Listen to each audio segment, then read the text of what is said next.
Se nos pide que usemos estos símbolos menos que igual o mayor que, para comparar las fracciones y hacer una declaración verdadera. Y para este ejercicio nos centraremos en el significado de las fracciones, lo haremos. No estar obteniendo un denominador común.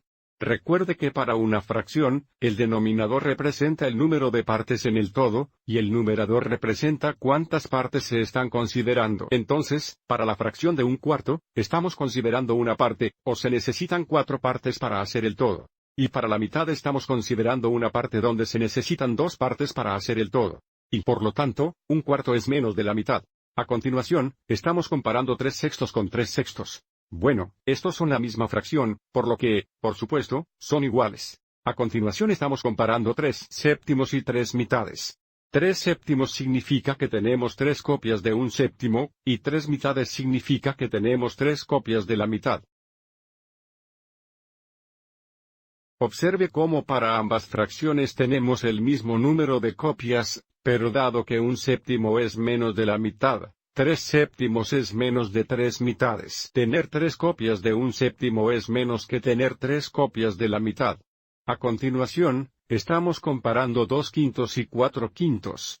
2 quintos significa 2 copias de un quinto y 4 quintos significa 4 copias de un quinto. Bueno, tener 2 copias de un quinto es menos que tener 4 copias de un quinto y, por lo tanto, 2 quintos es menos de 4 quintos. A continuación, estamos comparando 5 séptimos y 5 novenos. 5 séptimos significa 5 copias de un séptimo y 5 novenos significa 5 copias de un noveno. Entonces tenemos el mismo número de copias, pero debido a que un séptimo es mayor que un noveno, 5 séptimos es mayor que 5 novenos.